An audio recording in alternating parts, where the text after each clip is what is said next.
dialettali di... Rieccoci, vi do un breve aggiornamento sull'ordine dei lavori. Il decreto ristori, che è quello che dovrebbe in qualche modo venire incontro alle esigenze delle categorie produttive danneggiate dalle ultime misure restrittive,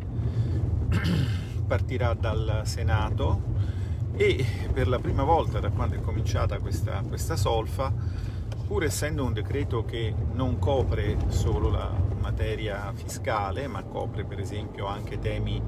riferiti alla giustizia. Avrete visto l'altro giorno,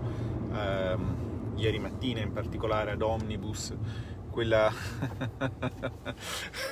trasmissione per certi versi sgradevole, per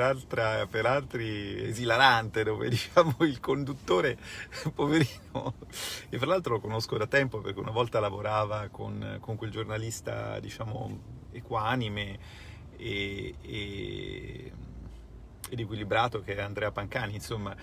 poverino, ha avuto 2 incidenti di percorso perché proprio sul tema della giustizia, verso fine trasmissione, dopo aver fatto dire al responsabile giustizia del PD che tutti i problemi erano stati risolti, a me non risultava che ci fosse stato un decreto giustizia, poi ho capito che erano 4 articoli del decreto ristori, che quindi qua e là, dopo andando ad intervistare in tribunale alcuni operatori del settore, insomma si è sentito smentire dicendo che tutti i problemi che noi come partito, in particolare la senatrice Bongiorno, contestavamo ancora c'erano: l'affollamento delle aule, l'impossibilità di inviare per posta elettronica documenti, insomma, vabbè, un primo incidente di percorso. Ma un altro incidente di percorso c'era stato all'inizio, quando avendo io fatto notare che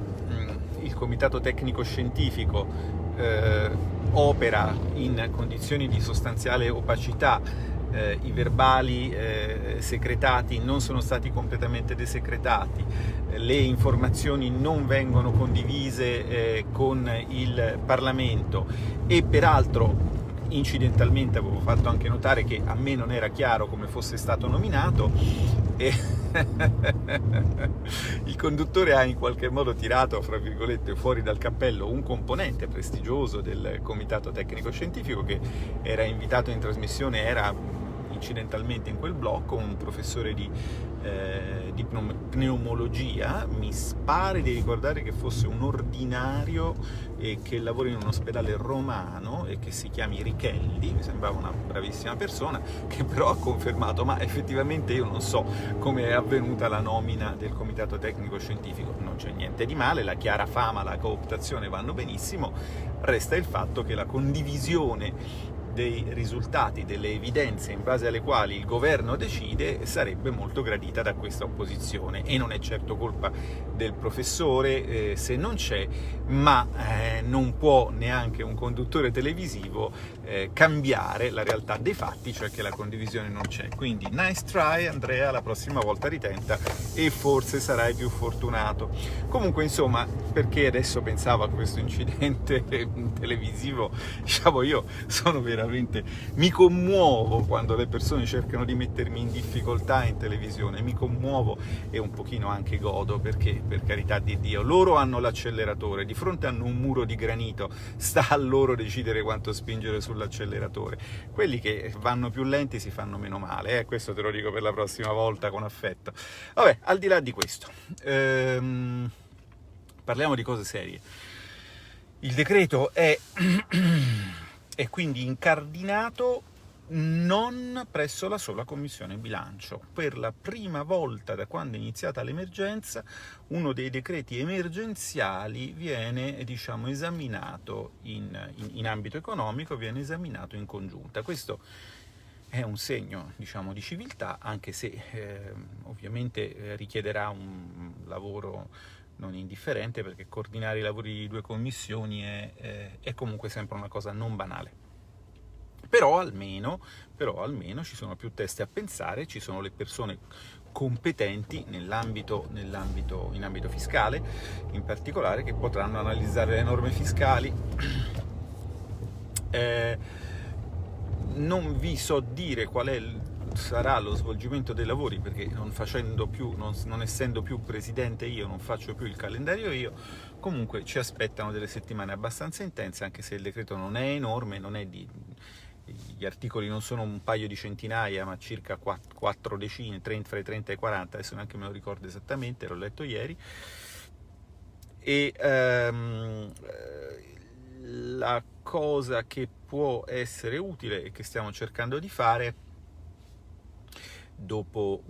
faremo una riunione del Dipartimento di Economia lunedì per fare il punto su questo tema. Già siamo convocati, ormai ci siamo rassegnati agli strumenti di videoconferenza, perché almeno ci parliamo. Faremo il punto per cercare di capire quante filiere sono rimaste, diciamo così, scoperte dalla stesura del provvedimento, perché si stanno verificando i soliti casi. È chiaro che un sistema economico è una cosa molto complessa, però per esempio è chiaro che, esattamente come nel Cura Italia non ci voleva molto per capire che se chiudevi ristoranti e alberghi, di fatto chiudevi anche le lavanderie industriali, qui non ci vuole molto per capire che se chiudi i teatri, chiudi anche le sartorie teatrali, per dire, o che se chiudi le palestre, chiudi i personal trainer. Adesso questo devo verificarlo, mi hanno detto che c'è anche questo problema qui. Quindi raccoglieremo questo tipo di tematiche, e poi ci sono altri punti che sono abbastanza critici e che sono sul fronte della proprietà edilizia da un lato, e dall'altro di chi affitta degli immobili, in particolare per uso commerciale, perché il tema dell'estensione di un credito d'imposta, il credito d'imposta è una merce che ha un valore nella misura in cui tu abbia delle imposte da pagare, che presuppone che tu abbia avuto dei redditi. L'anno prossimo, quando si pagheranno le imposte sui redditi di quest'anno, bisognerà vedere che cosa uno ci farà con il credito d'imposta. Quindi o si entra in un tema che è quello del rendere i crediti d'imposta circolabili, dargli una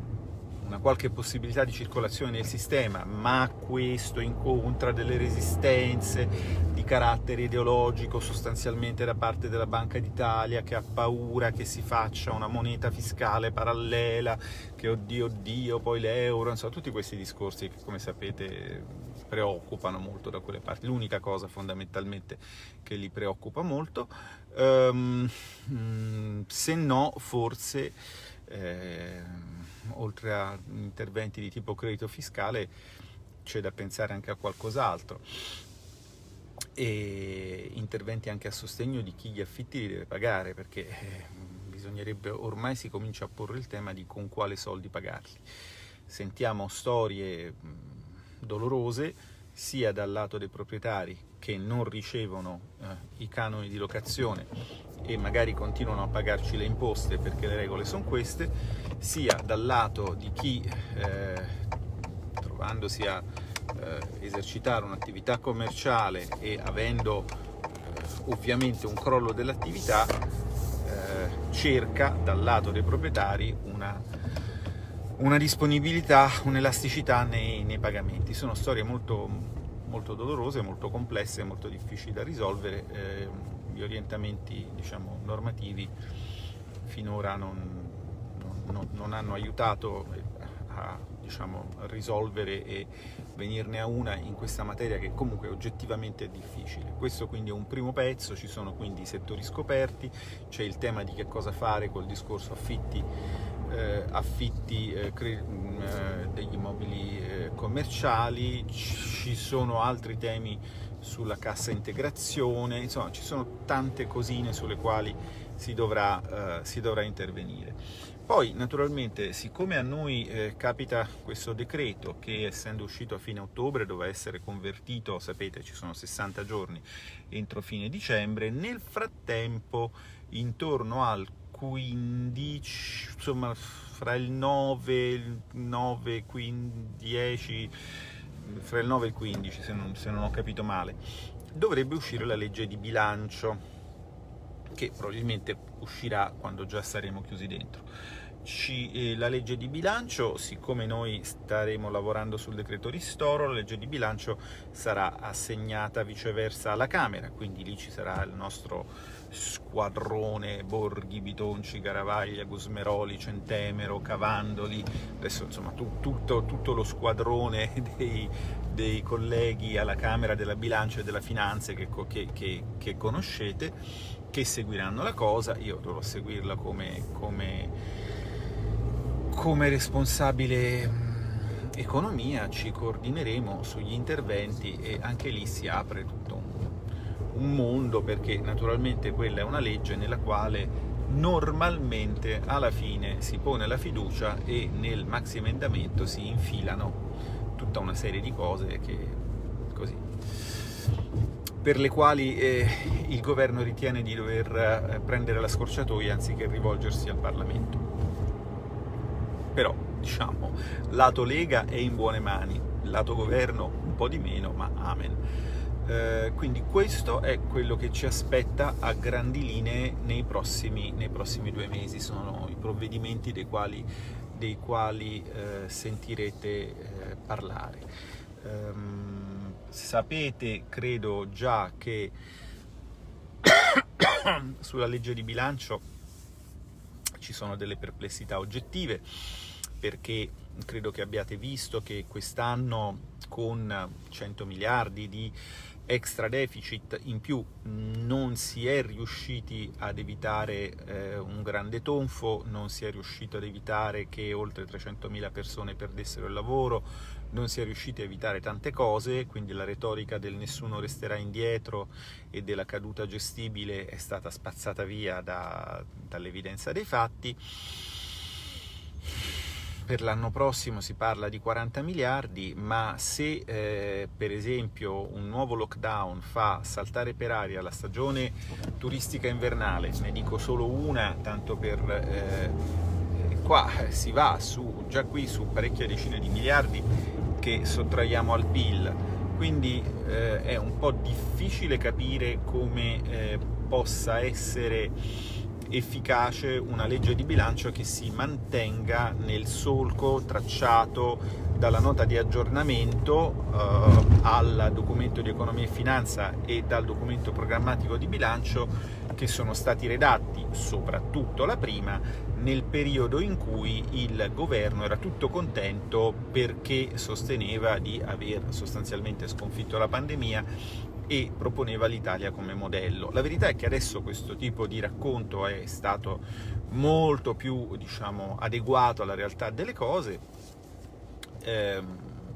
Nessuno ha sconfitto nulla.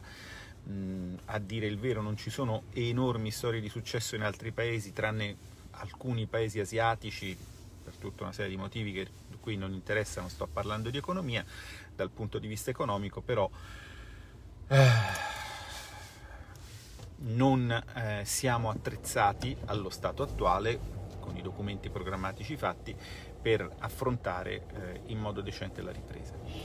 Emerge, comincia a trapelare da alcune parti, in alcuni ambienti, anche in ambienti, diciamo, negli ambienti delle elite, nei salotti buoni romani, qualcuno sta spargendo la preoccupazione, sta paventando lo spettro dell'inflazione e quindi della perdita di potere d'acquisto dei soldi per chi ha i soldi, fondamentalmente, che è un tema evidentemente di distribuzione del reddito oltre al resto. Ma questo tema dell'inflazione, diciamo così,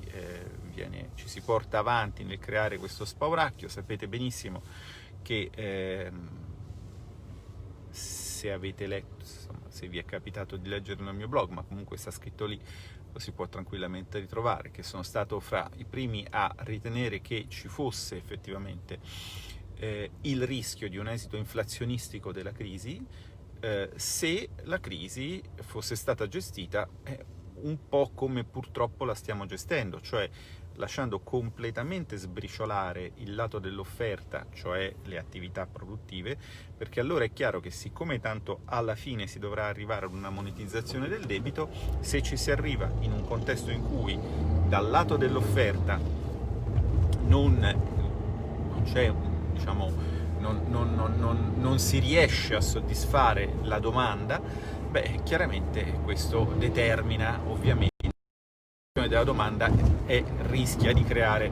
un esito inflazionistico. Allo stato attuale, secondo me, siamo ancora nella fase in cui uno stimolo monetario giustamente indirizzato potrebbe rianimare l'inflazione scongiurando lo spettro della deflazione, del calo dei prezzi, che a sua volta è un pericolo per l'economia, senza avere esiti catastrofici. Però per farlo bisognerebbe uscire dalle regole dei trattati, cioè bisognerebbe che si decidesse di finanziare direttamente con la moneta creata, di finanziare direttamente gli investimenti pubblici per far ripartire la macchina dell'economia. Finora non è stato così, si è iniettata moneta nel circuito bancario e questa moneta ha seguito varie strade che sono state quelle, per esempio, del cosiddetto carry trade, cioè dell'investire in titoli di paesi emergenti prendendo moneta a buon mercato dalla BCE per andare a spuntare rendimenti alti su mercati terzi rispetto al mercato dell'Eurozona. In questo momento questa moneta viene avviata, come sapete, all'acquisto dei titoli del debito pubblico, che è il motivo per cui non si capisce perché ci si debba indebitare con le istituzioni europee, visto che c'è comunque tanta moneta in giro. Di agire nel senso razionale che vi ho detto, cioè di agire finanziando monetariamente l'investimento pubblico necessario a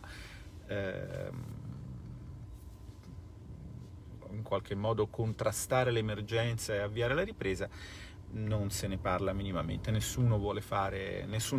questo discorso. I motivi sono motivi culturali e motivi politici che abbiamo discusso tante volte. Non è che da soli possiamo cambiare la testa, diciamo, di chi pensa, soprattutto di quelli che pensano di averla fatta in modo particolarmente raffinato. Quindi, diciamo, dobbiamo lottare con questo. Nel frattempo in Parlamento ci divertiremo a fare notte sul decreto ristori e sulla legge di bilancio, cercando di portare un minimo di razionalità nel caos di questa maggioranza di risulta. Bene, tanto vi dovevo,